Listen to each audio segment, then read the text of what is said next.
不要站在旁边羡慕他人的幸福，其实自己的幸福一直都在你身边。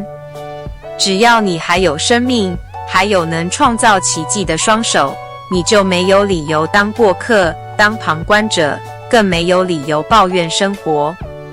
因为只要努力，幸福伸手就可以够得着。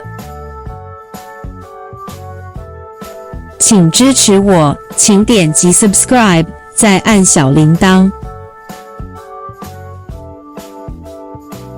按这里看更多同系列影视。